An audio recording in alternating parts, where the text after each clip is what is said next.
Gusto mo bang hahabulin kanya lalo at ikaw lang ang mamahalin niya habang buhay at hindi na siya maghanap ng iba?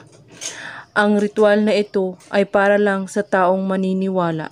Ang kailangan sa ritual na ito: papel, panulat, plastik, isang butil na bawang. Pwede mo ito gawin sa iyong karelasyon o ka-LDR. At magugulat ka na lang sa magiging resulta nito dahil hahabulin ka sa taong ginawan mo nito.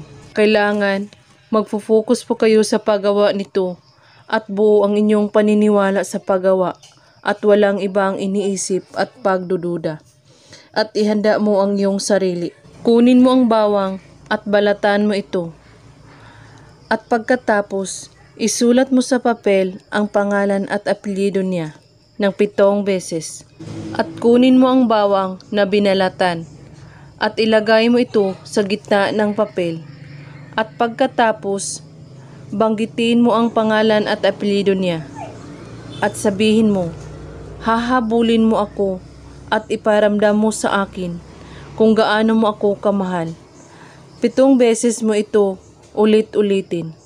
At pagkatapos, ibalot mo ang bawang sa papel at ilagay ito sa plastic na maliit at ilagay ito sa inyong damitan or cabinet. Kinabukasan, kunin mo ito at ibawon ito sa lupa. Kapag sumibol ang bawang, ay matutuwa ka na dahil unti-unti nang matutupad ang iyong mga kahilingan sa buhay. At hayaan mo lang ito. Gawin ito sa Friday lamang, kahit anong oras at araw. Basta't buo ang inyong paniniwala sa paggawa at walang ibang iniisip at pagdududa.